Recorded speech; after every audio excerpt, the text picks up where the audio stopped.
Jakarta, kota metropolitan dengan sejuta kisah. Namun ternyata di balik gemerlap modernisasi kota Jakarta ada sejarah yang tak terlupakan. Nah, perjalanan saya kali ini dimulai dari sini, yaitu Pasar Barang Antik yang ada di Jalan Surabaya, Menteng, Jakarta Pusat. Lokasi ini juga menjadi surga bagi para pecinta, bahkan kolektor barang antik yang ternyata juga menyimpan sejuta cerita.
Nah, kali ini saya sudah bersama dengan Pak Lengkong, salah satu pedagang barang antik di Pasar Barang Antik Jalan Surabaya, Menteng, Jakarta Pusat. Ya, Pak Lengkong, mungkin bisa diinformasiin sedikit dong, yang dijual ada apa aja sih, Pak? Kalau dijual sepanjang Jalan Surabaya ini ya macam-macam. Ada dari daerah-daerah, patung-patung, apa pokoknya yang sejarah Indonesia lah. Gitu. Ada. Kalau di tempat saya sendiri ada beragam macam-macam, ada keramik, ada patung, ada apa. Itu pun ada dari daerah luar juga ada, lokal juga ada. Nah, kalau Pak Lengkong sendiri sudah berapa lama sih Pak berjualan barang antik ini? Udah lama saya sih, dari tahun 89, saya termasuk udah generasi keberapa nih. Kata cerita paman dulu, Jalan Surabaya ini udah mulai dari tahun 60-an. Bahkan dari tahun 60-an? Iya, 60-an. Ya kata ceritanya sih ya itulah. Ya dulu belum seperti inilah gitu. Masih lapak-lapak digelar-gelar gitu. Kalau di Jakarta sendiri ternyata banyak gitu yang hobi mencintai barang-barang antik, bahkan sampai koleksi. Sebenarnya apa sih yang menjadi karakteristik sehingga barang itu bisa disebut sebagai barang antik? Ya, barang antik itu yang utama mungkin barang itu yang langka ya, bukan umum aja. Sekarang cerita kita, kalau orang kita sih banyak kan yang koleksi kita yang pingin dia kasih sejarah ke anaknya, semacam wayang, cerita apa, ada uang. Nah, mungkin dari zaman uang dulu tiap daerah ada, ini ada, mungkin sejarahnya sampai sekarang gitu. Kecuali kalau barang-barang antik keramik itu mungkin banyak suka di samping pedagang ada juga kolektor. Kalau kolektor itu kan tertentu dia milih-milih barang. Nah, tadi menarik itu uang. Ya. Uang juga termasuk barang antik dan banyak kolektornya berarti Pak? Oh ada, banyak. Uang mungkin uang-uang langka dari zaman uang itulah. Dari zaman VOC dulu. Dulu ada VOC itu dia kan zamannya koin. VOC itu nggak salah dari tahun 1790. VOC. Setelah uang VOC, baru uang sen, baru uang ke rupiah. Dari zaman-zaman dulu. Nah, Berarti uang itu juga menyimpan cerita sejarah dan Iya. bahkan bentuknya aja itu ada ceritanya Iya, masing-masing. Bapak. macam-macam. Nah, saya semakin penasaran untuk menelusuri lebih jauh terkait dengan uang-uang ini sendiri. Nah, kalau boleh tahu kira-kira ada nggak Pak yang bisa saya temui untuk mempelajari lebih jauh terkait dengan uang ini? Uang kalau di sini sih kolektornya yang paling ini Pak Uno, nggak salah, Pak Uno mungkin ya. Kayaknya Itu saya juga tertarik, udah ini, Pak. iya. Nanti saya Itu mau coba ini ya. Oke, saya juga coba mau cari tahu lagi. Terima kasih Pak Lengkong Iya. atas waktunya dan saya kayaknya akan bertemu langsung dengan Pak Pak Uno iya. ya. Ya, baik, terima kasih Jadi Pak dia Lengkong. lebih mengerti lebih inilah Iya. masalah uang.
Pak Uno ini kan termasuk salah satu orang yang dikenal sebagai kolektor uang, kemudian juga numismatis. Nah, tapi Pak, sebenarnya masih banyak loh masyarakat yang belum mengetahui apa sih bedanya kolektor uang dan numismatis itu. Seorang yang mengkoleksi uang kertas atau uang, mata uang, koin maupun kertas itu dia hanya menyimpan tanpa mengetahui apa yang dikandung. Dia tidak mengetahui latar belakangnya, sejarahnya, nilai historisnya. Sedangkan seorang numismatis selain dia mengkoleksi, jadi koleksi adalah salah satu bagian daripada kegiatan numismatika. Hanya salah satu kegiatan. Nah, kita harus mempelajari juga, mengetahui, dan kita harus memiliki literatur untuk mendukung hobi kita itu. Itulah yang disebut numismatis. Oke, berarti berawal dari hobi sebenarnya. Ya, sama-sama hobi sebenarnya. Penjurusnya adalah numismatis, menjadi seorang kolektor, atau menjadi seller, atau menjadi seorang betul-betul menjadi orang yang studi, yaitu numismatis itu. Kita nggak bisa disebut seorang numismatis kalau kita tidak memiliki literatur atau kita tidak ingin belajar tentang literatur mengenai artefak yang kita miliki. Ya, nah Pak Uno, sebagai seorang numismatis, kolektor begitu juga, apa kemudian yang membuat Bapak memiliki ketertarikan terhadap uang, kemudian hingga mempelajari seluruh literasinya? Bagi saya, uang adalah ciptaan manusia yang salah satu yang paling penting, yang dimana seluruh kegiatan manusia modern saat ini tidak bisa dilakukan tanpa uang. Itu kenapa saya punya interest bidang itu. Tapi kan seiring berjalannya waktu, kadang nilai uang itu tidak selalu sama, begitu. Betul, memang tidak terlalu sama, tapi justru perjalanan uang itulah yang kita pelajari. Justru jatuh bangunnya uang, ada kalanya katakan uang Jerman kan, pernah menjadi alat memasak karena dibakar saking jatuh nilainya. Tetapi sekarang sangat bernilai kan. Nah, hal-hal seperti itulah yang sangat menarik. Berarti meski nilainya berubah, tapi cerita panjang Iya, di baliknya betul. itu yang dinilai yang lebih berharga Betul. ya, Pak. Dan itu mempunyai kesenangan tersendiri bagi seorang numismatis untuk mempelajari itu semua. Iya.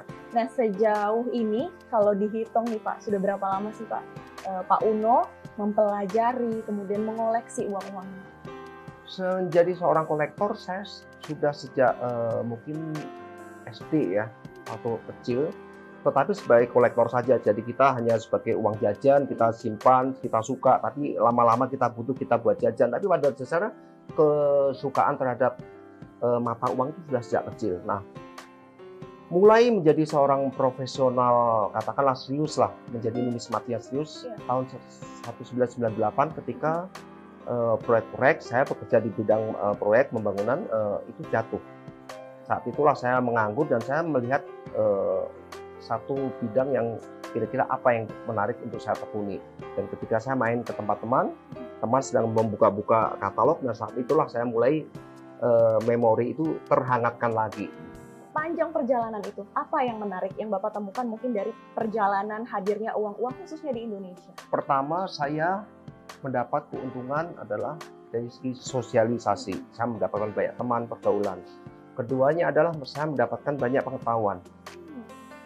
Ketiga adalah tentu aja saya pribadi mendapat keuntungan secara finansial. Banyak orang berpikir bahwa ini hanya sekedar hobi, tapi sebetulnya kalau kita mau tekuni dan kita pelajari dengan lebih dalam, itu nggak sekedar hobi, tetapi mendatangkan keuntungan secara material. Dan saat ini sebenarnya numismatik itu juga menjadi salah satu bahan investasi bagi sebagian orang. Tapi bagi saya sendiri, kegiatan numismatika atau saya sebagai numismatik itu keuntungan secara material hanya sekedar katakan bonus saja. Tapi keuntungan secara spiritual itu yang sebenarnya lebih saya tekankan. Nah, Pak Uno, kami juga tertarik nih untuk melihat lebih jauh koleksi-koleksi dari Pak Uno. Boleh, Pak? Boleh, tapi boleh saya tunjukkan dulu apa fungsi buku-buku ini? Oh iya, boleh. Silakan, Pak. Jadi ini ada buku tentang kondisi politik Indonesia pada tahun 1950. Jadi seperti saya katakan tadi bahwa yang namanya numismatik itu bukan sekedar koleksi, tetapi kita mempelajari banyak sisi. Hobi, seni, sejarah, ekonomi, politik, sosial, budaya nih. Dari buku-buku politik, buku-buku agama, buku-buku apapun juga kadang-kadang terselip 1-2. Kalau cerita Jakarta sendiri, Pak? Ada. Tentu aja penerbitan pertama kali uang Republik Indonesia ada di Jakarta. Meskipun akhirnya dipindahkan ke Jogja atau ke Malang. Oke, baik. Berarti kalau gitu sekarang giliran kita mau lihat langsung koleksinya, boleh ya, Pak? Oke.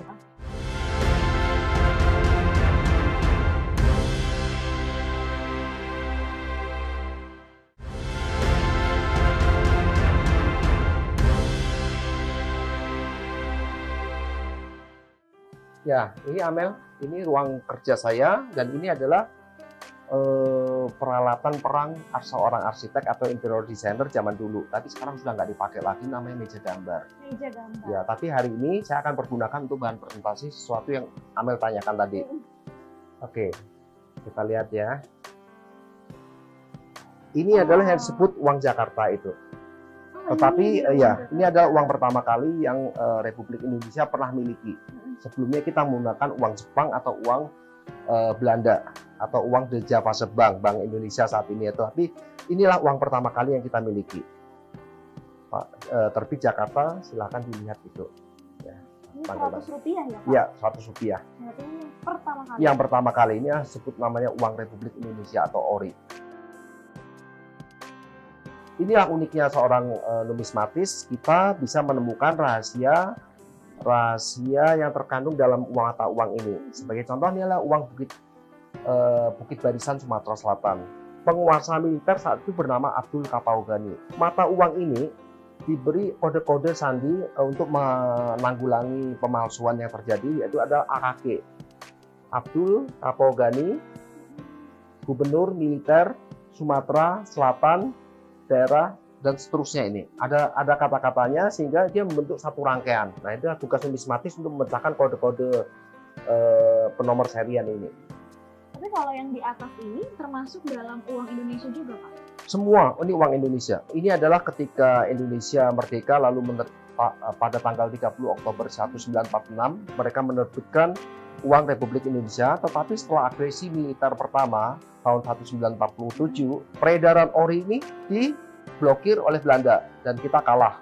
Mereka memblokir menggunakan namanya operasi produksi, agresi militer Belanda. Nah, pemerintah pusat di Yogyakarta itu dia memberikan mandat kepada masing-masing pemerintah daerah untuk menerbitkan uang masing-masing. Ada uang Banten, ada uang Sumatera Utara, ada uang Lampung, ada uang Tapanuli dan macam-macam. Nah, selain lembaran uang kertas, ada apa lagi nih Pak? Banyak sekali. Contohnya adalah mata uang koin, token. Nah, token itu sangat menarik. Token adalah uang tempat pembayaran setempat. Nanti kita bisa explore. Token itu pun bermacam-macam. Ada yang menggunakan bahan dari logam, dari karton, atau dari kertas, atau dari bambu, termasuk mata uang bambu. Berarti selain memiliki nilai sejarah dari penerbitan uang itu sendiri, pembuatan ataupun bahan baku pembuatan uang itu juga ada ceritanya masing-masing. Iya. Jadi semakin berharga mata uang yang digunakan, dia akan menggunakan bahan secara intrinsik, logam intrinsik. Tapi semakin istilahnya kandungannya lebih, nilainya lebih turun, dia akan menggunakan bahan yang murah. Oke, baik. Nah, sekarang saya mau lihat lagi untuk yang jenis uang lainnya yang bukan uang lembaran atau uang kertas aja, Pak. Boleh, Pak? Sinar lampu UV, lampu meja duduk yang sangat vital ini, loop kecil, kaca besar yang besar, itu ada juga yang namanya ini. Lihat. Nah, kadang-kadang kita juga membutuhkan penggaris atau penggaris lingkaran itu untuk mengukur diameter koin. Sedangkan ini timbangan, fungsinya juga sama. Ini adalah untuk menimbang satu koin. Jadi kita demokan ya sekarang ya. Misalnya kita bicara tentang uang kertas ini. Sebetulnya kalau kita memegang uang kertas ini tidak boleh sembarang pegang, tapi harusnya kita menggunakan tisu dulu. Supaya kita tidak berkeringat, tidak merusak. Tapi seringkali harusnya kita menggunakan sarung tangan. Tapi oke lah buat latihan aja ya kita ya. Jadi kita harus selalu menggunakan bersih. Tisu pastikan untuk bersih agar tidak merusak uangnya. Betul, ya. Karena kertas sangat peka. Ini 60 ya, 60 mili, ini adalah 120 mili. Nah, lalu fungsi loop ini atau kaca besar ini adalah untuk mengetahui seberapa cacat yang timbul. Nah, kita lihat ya, sini kan ada cacatnya, bekas lipatan kecil kan, kelihatan ya. Nah, ini di dalam satu koleksi ini sudah ada satu penurunan nilai. Kelihatan ya ini ya, ada cacat ya, lipat ya. Kelihatan kan ini kan, ada bekas lipat kan. Nah, kadang-kadang untuk melihat detailnya kita melihat loop ini. Jadi ditempelkan lalu kita lihat silang. Atau melihat melalui ini.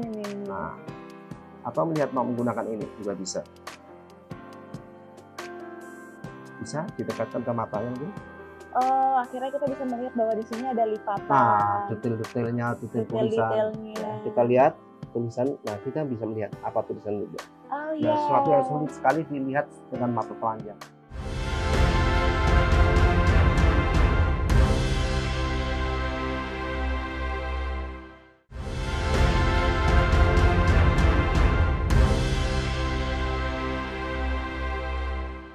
Nah, kalau ini sekarang uang koin, Pak. Mungkin bisa diinformasikan, dijelaskan ini ada apa aja nih, Pak? Ini koin-koin yang sederhana sekali yang kita masih pergunakan. Contohnya ada uang 100 rupiah. Dengan menyimpan koin ini dan kita pelajari, maka kita akan mengenal siapa tokoh ini. Ini pecahan 1.000 rupiah ya. Ada. Nah, kalau untuk uang Indonesia yang paling jadul di tempat ini ada nggak, Pak? Ini ya. 5 sen tahun 1951 sampai 54. Ini 5 sen. Itu adalah uang yang paling lama. Jadi uang pertama kali, tapi dia masih berupa Indonesia, belum Republik Indonesia kalau ini. Nah, Indonesia 1954, 5 sen. Iya. Nah, ini tulisan Arab. Tulisan Arab 5 sen ini. Nah, ada satu lagi yang saya ingin tunjukkan kepada Amel, yaitu ada uang yang rada kurang jelas istilahnya. Yaitu uang ini. Ini dalam kalangan numismatik adalah biasa. Ini adalah uang. Ini uang apa nih, Pak? Uang emas Diponegoro. Boleh kita lihat nih. Bisa. Tapi mungkin nggak bisa dibuka nih. Iya. Kenapa ini menjadi uang yang paling unik, Pak? Karena tidak jelas nominalnya, disebutkan ini adalah nominal Rp25, tetapi nggak jelas kenapa disebut Rp25, dan ini bahannya dari emas. Ini tahun berapa, Pak? Diperkirakan tahun 1950-an. Iya. 1950. Jadi peralihan antara The Java Bank dengan Bank Indonesia, kurang lebih itulah. Ini Bank Indonesia memiliki banyak sekali dan kita sebagai masyarakat diperkenankan untuk memiliki. Tapi ini terbuat dari emas murni? Emas murni, 100%, bukan lapis. Emas 13,82 gram. Iya. Nah, Pak, ini menjadi menarik ya. Ini tidak diketahui berapa nilainya, tapi bagaimana kemudian Pak Uno bisa mendapatkan uang-uang ini? Yang dimaksud nilai tentu aja nilai face value. Face Iya. value artinya kalau ini adalah face value-nya Rp100. Iya. Ya, Rp100. Kalau yang ini tadi ada yang Rp1.000. Iya, benar. Nah, ini face value-nya tidak ada. Tapi disebutkan ini adalah uang Rp25. Nah, bagaimana saya mengakuisisi sebaliknya? Banyak dari masyarakat, dari simpanan ketika saya masih kecil, atau mungkin dari kolektor, atau dari pedagang, atau mungkin dari bank. Bank pun juga menerbitkan uang ini, dan di bank memberikan kesempatan kepada masyarakat untuk memiliki sejauh bank dianggap sudah cukup untuk memiliki benda ini. Oke. Ada yang mana? Nah, ini juga sebenarnya uang sederhana di tahun 74. Ini dikeluarkan untuk ikut melestarikan satwa. Ini kan adalah orang utannya. Iya, Orang utan, lalu ini apa nih? Harimau ya? harimau. Ya. Harimau. Di tahun itu harga emas 1 gramnya baru Rp1.200 LM. Nah, padahal ini adalah Rp2.000, artinya lebih besar daripada LM. Ini Rp5.000, bisa dibayangkan besarnya uang itu. Nah, ini uang komemoratif yang artinya adalah untuk peringatan hari satwa atau hari apa begitu. Tapi tidak beredar untuk umum. Ini tidak beredar untuk Tidak umum. beredar Terus umum, Pak tapi Uno cukup bisa banyak. mendapatkan ini dari mana? Ada, ini relatif banyak di pasaran. Saya tidak tahu persisnya, mungkin ini harganya sekitar 500 ribuan. 500 ribuan untuk satu koin ini. Iya, 500 ribu. Kalau yang ini mungkin saya nggak tahu sekarang, kurang lebih sekitar 1,3 kali LM. Jadi kalau ini 13 gram, mungkin 13,5. sekitar, mungkin jadi kurang lebih sekitar berapa tuh? Udah 16, iya. 16, 17, 20 hampir jutaan. 20 Ya. jutaan. Selain untuk memenuhi hobi, makna dari ketekunan ini sebenarnya apa untuk Pak Uno sendiri? Saya bisa sosialisasi pengetahuan, kebutuhan spiritual, kesenangan, dan mengisi waktu luang secara positif. Tetapi juga saya bisa mendapatkan keuntungan secara material. Karena dalam banyak kasus, uang ini bisa dijadikan alat investasi, alat jual beli.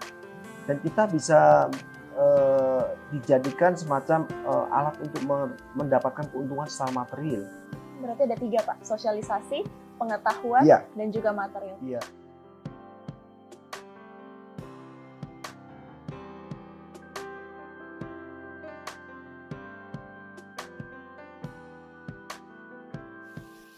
Numismatik adalah perjalanan waktu, membawa kita menyusuri jejak sejarah melalui mata uang. Dan ternyata di Jakarta hal ini masih terus berkembang dan membuat kita dapat melihat lebih dekat cerita-cerita masa lalu. Dan demikianlah perjalanan saya kali ini menyusuri koleksi uang. Semoga cerita-cerita ini dapat menginspirasi kita dan membuat kita memahami bahwa hobi mengoleksi dan sejarah dapat kita lihat dari sudut pandang yang berbeda. Seperti kata pepatah, uang mungkin bisa berubah nilainya, tapi cerita di dalamnya selalu abadi.